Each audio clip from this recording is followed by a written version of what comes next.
Om Namo Bhagavate Vasudevaya.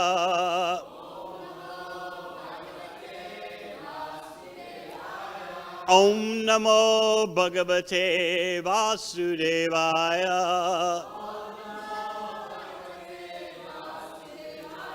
Om Namo Bhagavate Vasudevaya.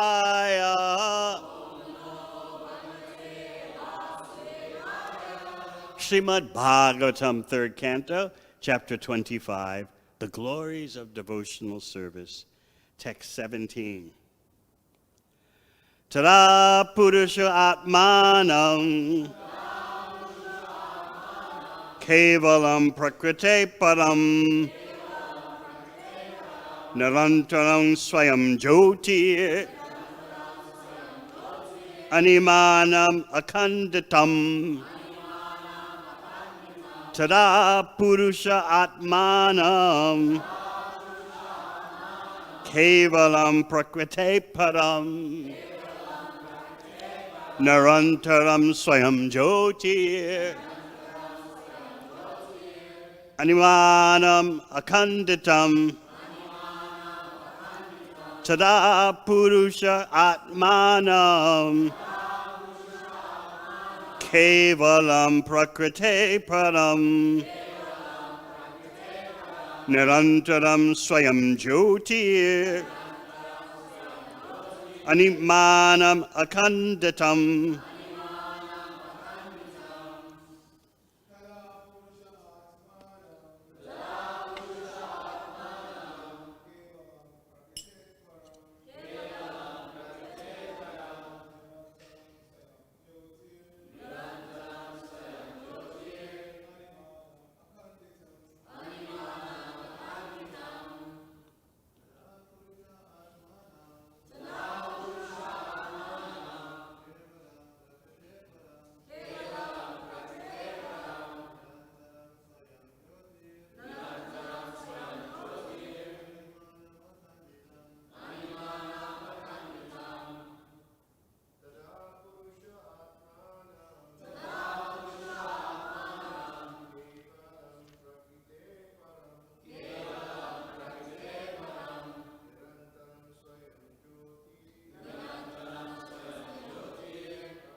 Vaishnavis.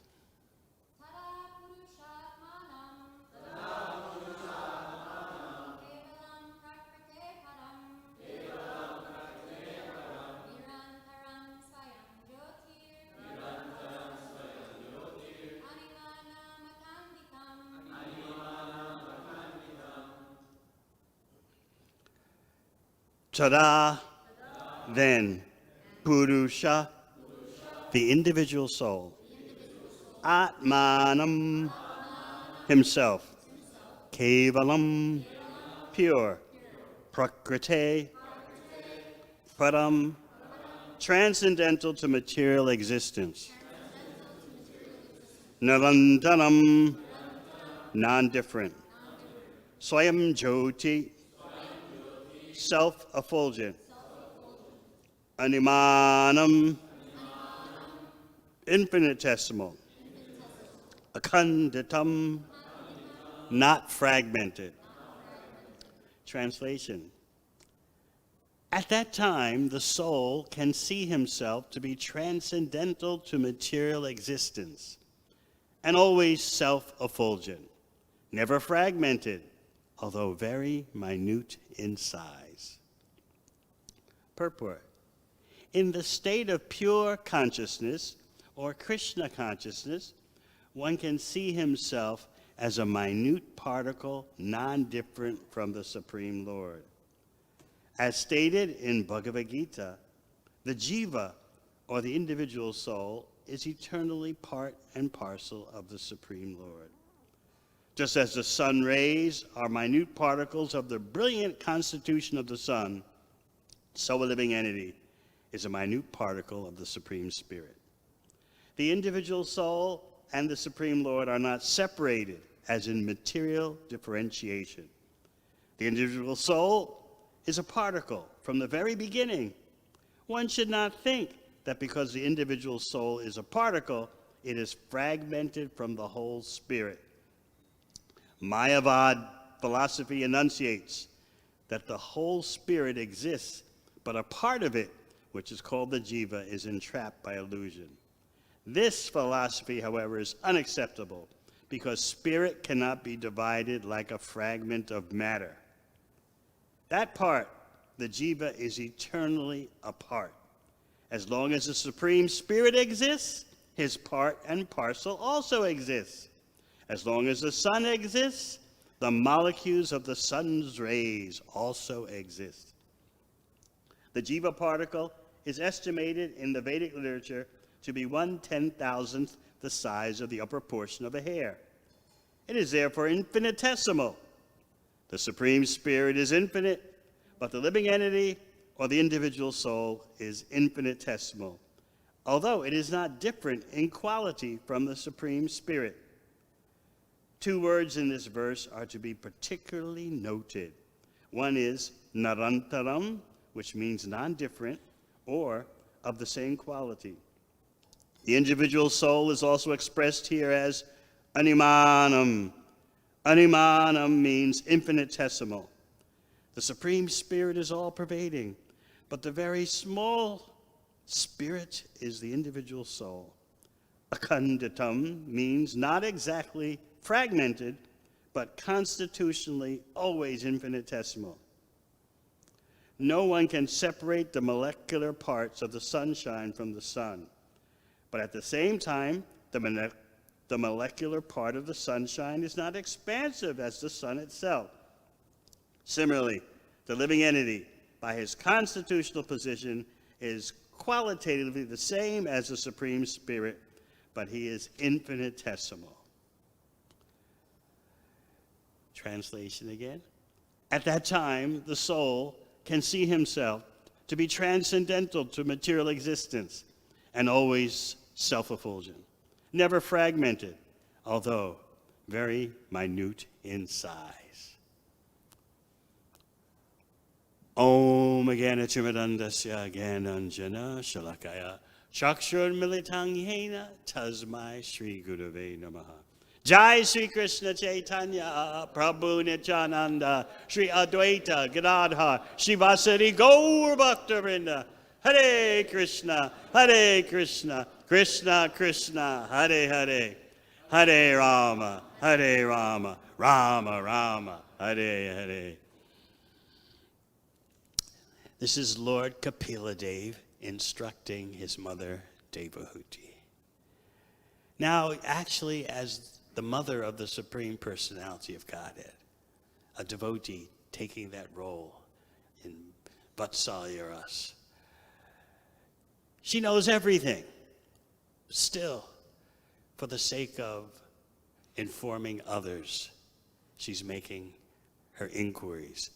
And naturally, she feels humility,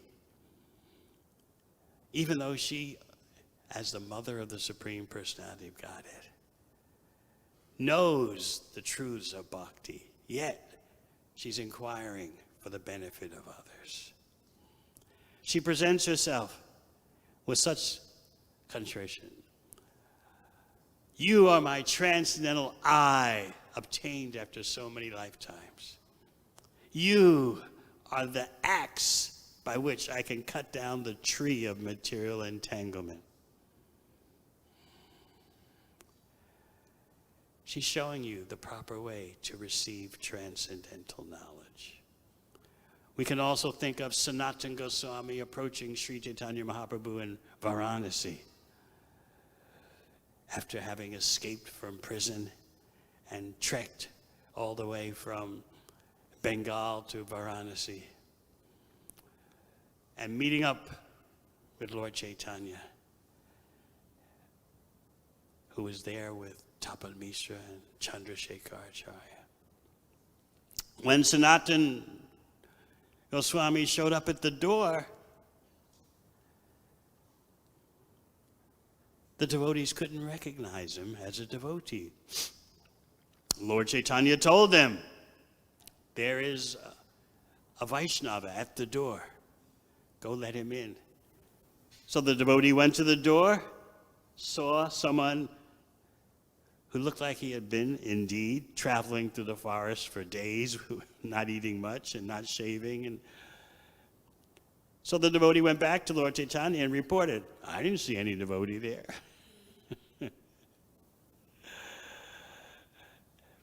And Lord Chaitanya instructed that Sanatana Goswami let him in. And when Sanatana Goswami entered, Lord Chaitanya got up and embraced Sanatana Goswami, who again was looking like he had been trekking through the hills and forests for days. Still, Lord Chaitanya embraces him. And Sanatana, what does he say? Don't touch me, don't touch me. Lord Chaitanya is embracing Sanatana. Lord Mahaprabhu is crying, and Sanatana is crying, and the devotees are watching in astonishment. Again, Sanatana asks, don't touch me, my Lord, don't touch me. He's feeling so lowly and unqualified. Not simply externally contaminated, he thought of himself, but also internally contaminated due to his association in the Mohammedan regime. But what did Lord Chaitanya say? I'm touching you to purify myself. This is the Supreme Personality of Godhead speaking to his devotee. I'm touching you to purify myself. Tirti kurvanti tirtani. You are a mobile place of pilgrimage. So after some more exchanges, Sanatana wants to present himself for understanding. And he falls at Lord Chaitanya's feet, clasping his feet, clasping Lord Chaitanya's feet with his hands, and presents himself. Nij jati, nij sangi, patita adama, ku vishaya kupe, padi, yukoinainu janama. I am so fallen. I am low class. All my associates are fallen and sinful. I've passed my whole life at the bottom of the well of sinful materialism. This is Sanatana Goswami teaching us how to approach the Supreme Personality of Godhead. Actually, Sanatana Goswami is said by the Acharyas to be the Sambandha Acharya, the Acharya who is especially benefiting us with understanding the Supreme Personality of Godhead, understanding that we have a relationship, Sambandha again. And Rupa Goswami is said to be the Abhideya Acharya. He describes the relationships with Krishna, the rasas, the various flavors of loving relationships with Krishna. And then Raghunath Das is said to be the Prayojana Acharya. He delves into very confidential matters of Krishna's intimate associates and gives instruction for how to attain their grace. So Sanatana Goswami, nevertheless, is, in spite of his exalted status, is presenting himself in such a humble way, teaching us, just as Devahuti is teaching us by her approach to Kapila. He's her son from the ordinary point of view, but she is not bewildered in that way by thinking he's an ordinary person. She wants to take advantage. You are my transcendental eye. You are my axe for cutting down the tree of material entanglement. You know this picture on the front of Bhagavatam of Lord Kapila Dev sitting on an asana and Devahuti sitting on a lower seat in front of him with her hands offering and listening. My mother, who's very, very focused Christian, we'll say focused, she had a brief burst of interest in bhakti, and she saw this picture, this painting somewhere, And so when I went to visit her, my yearly visit, she sat me down on the couch in the living room and then sat on the floor in front of me and said, like that, "Is this how you do it?"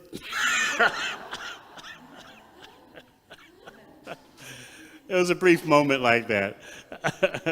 Otherwise, from her, it's usually, there's one way only. Anyway, I thought it was quite interesting. Devahuti is doing that to her son. She wants the full benefit, just as Sanatana Goswami is considering himself to be completely fallen. And he says, and he doesn't simply say, "I'm fallen, I'm low class." He presents the facts as he sees it. Tai Satyamani. People think I'm a great scholar, and I love the way Prabhupada describes it. They think I'm a great scholar, and I'm such a fool, I believe it. But how can I be such a great scholar? How can I be intelligent when I don't know who I am? I don't know why the threefold miseries continue to give me so much trouble. Number 3, if I don't know the first 2 things, who I am and why the material energy is giving me so much trouble, how can I benefit myself? So what does Lord Chaitanya say? You know all these answers you know all the answers to your questions, but you're inquiring for the sake of keeping the record straight, so to speak, making everything clear for everyone else. You're a sadhu, and a sadhu inquires in order to produce clarity. That's what you're doing. Nevertheless, Mahaprabhu proceeded to answer.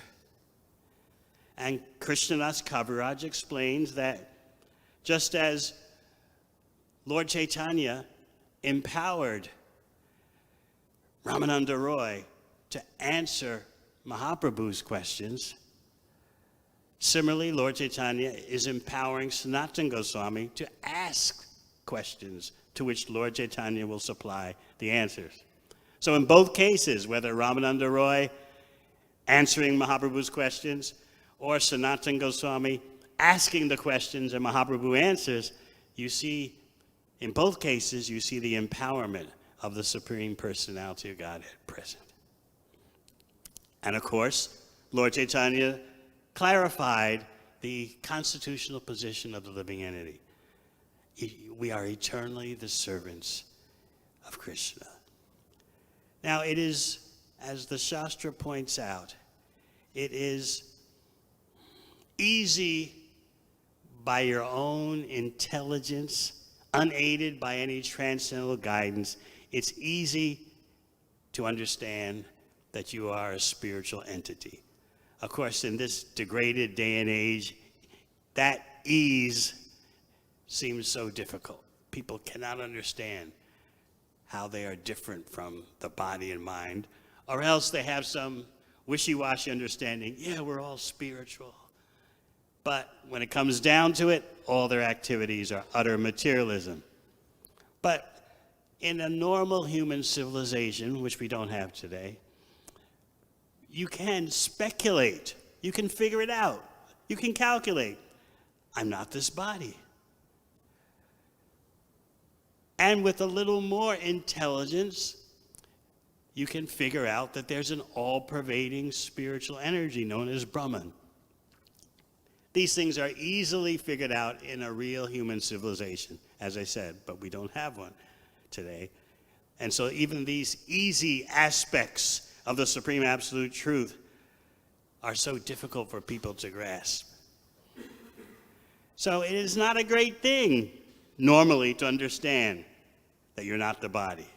It is not a great thing to understand there's an all-pervading spiritual energy. With proper exercise of your intelligence, you can figure that out. But that's as far as you get on your own. So in that way, understanding Bhagavan is not possible unless you have knowledge, unless you have guidance. Otherwise, you'll just end up thinking the ultimate reality is impersonal. You cannot speculate Krishna. The prayers by the demigods, when Krishna was within Devaki. Of course, what do you mean by Krishna within Devaki? We have Janmashtami coming up. It's always wonderful here in New Dwarka how you go from Rath Yatra and shift gears into Janmashtami. It's amazing. Looking at Lord Jagannath, Baladev, and Subhadra, it's just so obvious they enjoyed their ride. Even to a dullard as me, it's so obvious they had a good time. And then looking at Shri Shri Rukmini Dwarkadesh, I get bewildered every Mangal Arti. Because the way the deities are dressed in their night clothes, I keep thinking it's so opulent, that's their day clothes. So I keep getting confused. I'm responding. My body and mind are responding like it's 7:15 a.m. deity greeting. But I have to no, this is Mangal Arati. Because the deities are dressed so opulently, their night clothes look like the day clothes in so many other temples. So you can't speculate Krishna into existence. So Krishna is in the womb of Devaki, but he's not there biologically. Krishna's everywhere. So what's the problem if he chooses to seem like he's manifesting from Devaki? Actually, he starts in the purified consciousness of Vasudeva, and then he's transferred.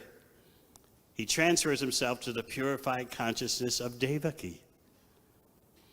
So while he's there within Devaki, of course he's within everyone and everything, but for the sake of the pastime, he's there within Devaki.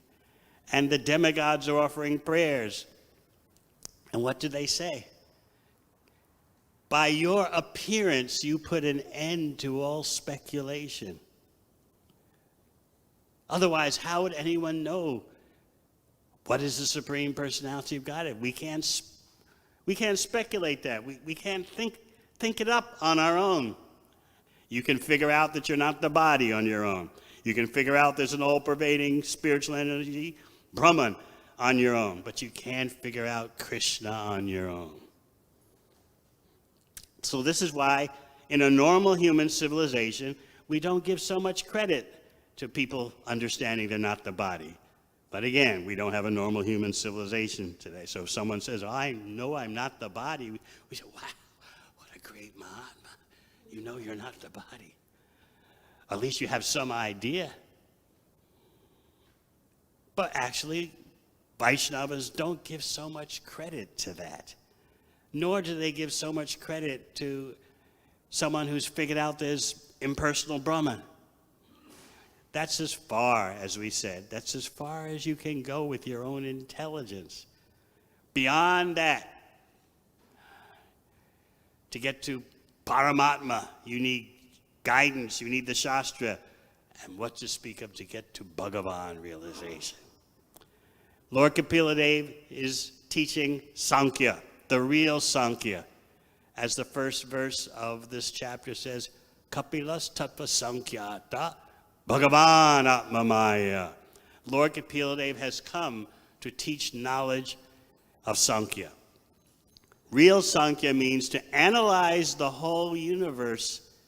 Why the whole universe? Analyze the entire Prakriti, the entire material energy, and understand that it's coming from Purusha, the Supreme Personality of Godhead. Atheistic Sankhya. And it's interesting. You know the book Teachings of Lord Kapila Dev, produced by the BBT. I remember working on that book here in New Dwarka in 1976. And Prabhupada was very firm. Don't just put the title Teachings of Lord Kapila Dev, put Son of Devahuti.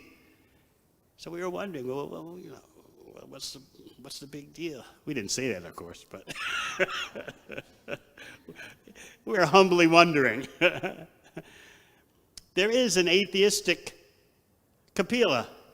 And even though that atheistic Kapila existed long time ago, still Prabhupada wanted to make everything so clear, undeniably clear for now into the future. This is Kapila, the son of Devahuti, not the atheist rascal. The atheistic Kapila indeed taught analysis of the material energy, but no Purusha, just Prakriti. No Supreme Personality of Godhead. So this is why Srila Prabhupada so strongly wanted to create a separation.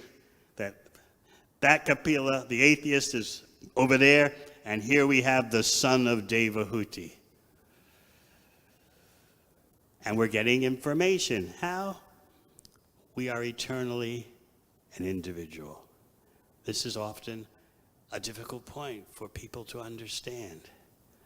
The eternality of our existence.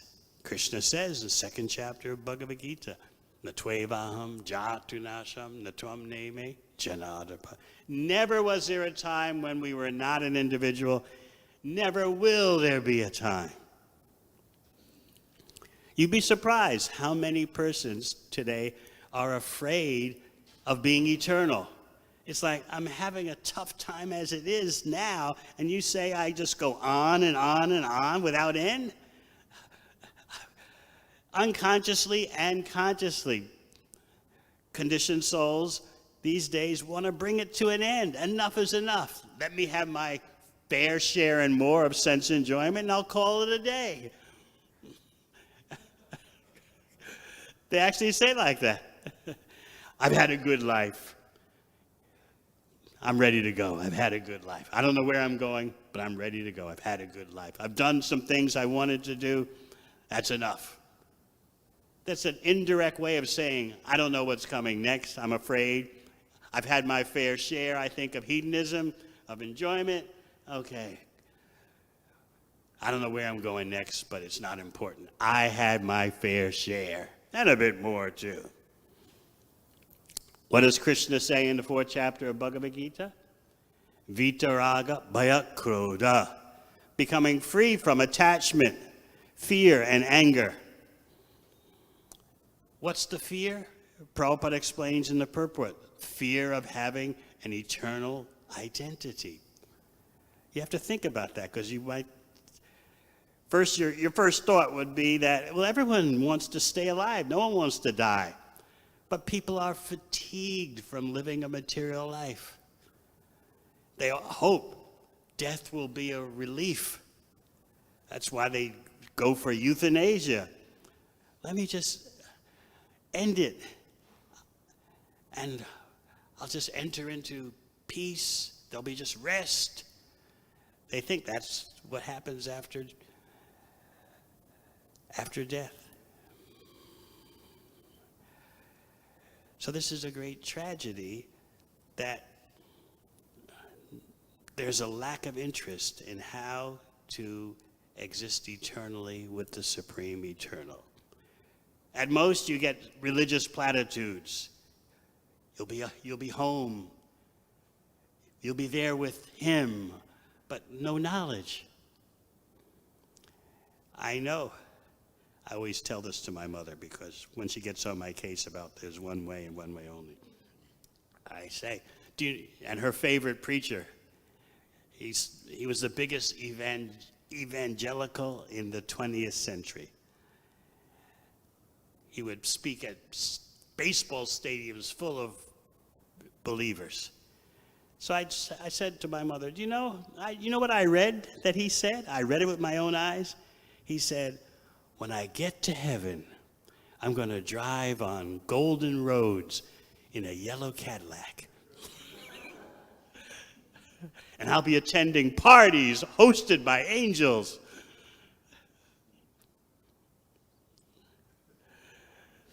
My mother, she said, he didn't really say that, did he? I said, yes, he did. What can you do if you have no knowledge? You have to speculate like that. Here, Srimad Bhagavatam is giving you the the full understanding of the spirit soul. It's not enough to understand that you're not the body. It's not even enough to understand that you're qualitatively equal with Krishna. What is the relationship? This is the unique contribution of Sri Chaitanya Mahaprabhu. The Mayavadis, they understand you're not the body. They understand there's an all-pervading spiritual energy. Beyond that, though, no knowledge. In fact, vehemence that all the transcendental variety of Krishna is an illusion. It's not transcendental. You say it's transcendental, but that's why they're called Mayavadis. What is the actual absolute truth? They say that's Maya, Krishna's name, form, qualities, and pastimes. Maybe the next class we'll talk about how Lord Chaitanya indicated he would rather associate with drunkards and sensualists than be around Mayavadis, no matter how austere and so-called Vedantic the Mayavadis are. And we may talk about how Advaita Acharya wanted to provoke Lord Chaitanya's anger because Advaita Acharya was tired of being treated by Mahaprabhu as Mahaprabhu's senior, because Advaita Acharya is the godbrother of Ishwar Puri, and Ishwar Puri is Mahaprabhu's spiritual master. So Mahaprabhu would always offer reverence to Advaita Acharya, and Advaita Acharya couldn't stand it. I'm your eternal servant. There's nothing more to our relationship than that. Of course, as we know, Advaita Acharya is the Supreme Personality of Godhead also. You see, the Supreme Absolute Truth does not simply expand himself into parts and parcels, but to be complete, to be truly Om Purnam, the Supreme Personality of Godhead expands himself into other Supreme Personalities of Godhead. In other words, not simply parts does he expand himself into, but also other complete wholes. That's really being complete. So Advaita Acharya is an expansion of the Supreme Personality of Godhead. And it's he who called Lord Chaitanya into this world. But he's so much tired of being treated as Lord Chaitanya's senior. He wants the nectar of chastisement. So he constructs a whole plot how to get Lord Chaitanya to physically beat him. But maybe next time. So we are grateful to Lord Kapila Dev for his instructions to Devahuti, and we are grateful to Devahuti for asking the right questions. Just as Sanatana Goswami asked the right questions to Lord Chaitanya, and Lord Chaitanya explained the eternal individuality of the living entity in perfection, essential, fundamental understanding. Any questions? Yes, Archita Prabhu. All right, thank you for a very nice class. Sometimes all of us, but especially maybe new devotees, may wonder why this reference to Mayavad all the time. It seems like a group from, ancient history, not really relevant today, but I'll give you an example of why it's relevant. Yesterday there was a new Bhakti Jnana. She bought your book and you signed it. So she has a YouTube channel, and she put a video of our Rath Yatra that happened recently. She put a video. And some guy wrote, worship of form is nice in the beginning, but ultimately, it's only formlessness. So get over it. Yes, nirvishesha shunyavadi paschachadeshatarine. Most persons are unconscious about how they're influenced by Mayavad concoctions. I believe in the spirit. I believe in the the whatever. No understanding of the science of the Supreme Personality of Godhead. And you can understand why they would have no understanding. You can't speculate that. As I said, with your intelligence, you can figure out you're not the body. With your intelligence, you can figure out there's an all-pervading spiritual energy. That's as far as you go with your own intelligence. Otherwise, you need a guru, you need the Shastra. So what can people do left to their own resources, especially in this degraded day and age? They want to be spiritual sometimes. What does that mean? The religions that they know about contain very scant metaphysical information, so therefore they have no other recourse than to speculate. This is why our book distribution is so important. You may wonder, how can I approach people with books that have titles that people can't even pronounce? But,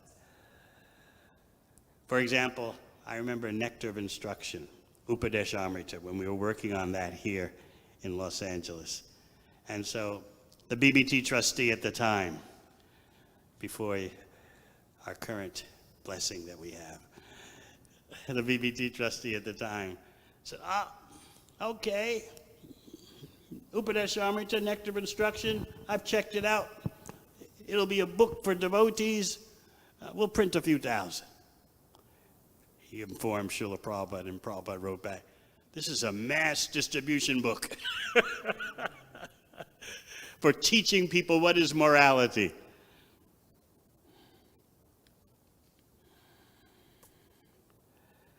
So we printed 10,000 of them. Another time, we were working on science of self-realization. I think maybe to this very day you may distribute science of self-realization, yes. So we thought it was a great idea. There was such excitement. Mukunda Maharaj was here then, Brahmachari, and BTG staff, the BBT English department, all happening across the street there. And so this idea of science of self-realization came up at one of our meetings. And everyone, as I said, thought, this is such a great idea. This is the cows moo, the cats meow, this is it. Wow. And so we produced the book, a collection of BTG articles. We produced the book, and Prabhupada received a copy. And the devotees were very excited about the presentation to him of this new kind of book. Prabhupada took it and said, this is all right, but Bhagavatam is more important. He had his own vision. He didn't criticize. He said, it's all right, but Bhagavatam is more important. He also told us that because at that time, Back to Godhead magazine, and we were printing like sometimes 1 million Back to Godheads a month. Prabhupada said the most important part of Back to Godhead is the centerfold where it had excerpts from Srimad Bhagavatam. So that's the most important part of Back to Godhead. So he clearly wanted to educate the general public in the science of the Supreme, in Bhagavad Dharma. And our tendency is generally, well, we don't want to overdose the people. But Prabhupada was quite frontal. Krishna is the Supreme Personality of Godhead. He wanted all his energies focused on presenting Krishna, Bhagavad Gita, Srimad Bhagavatam. Not that he denied so-called gradual approaches, but he, knowing how much time he had left and knowing how much time we have left, he wanted to floor the accelerator pedal. And as a result, practically the whole world knows who is Krishna to some degree. Oh, at least they know he's the one that those Krishna bhaktas think is God. At least they know that much.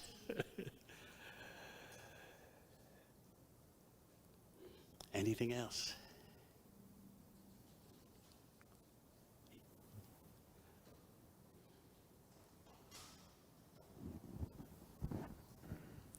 Hare Krishna Maharaj. We discussed how like Paramatma realization, Bhagavan realization are inaccessible to mental speculators. But within the world of theology, how exclusive are things like Bhagavan realization to our tradition? When you say Bhagavan realization, that includes Brahman and Paramatma realization. So without those preliminary steps, you don't have full Bhagavan realization. Krishna does have an effulgence. Krishna does exist as a super soul in everyone's heart. But that is all, those are all subordinate aspects of Bhagavan.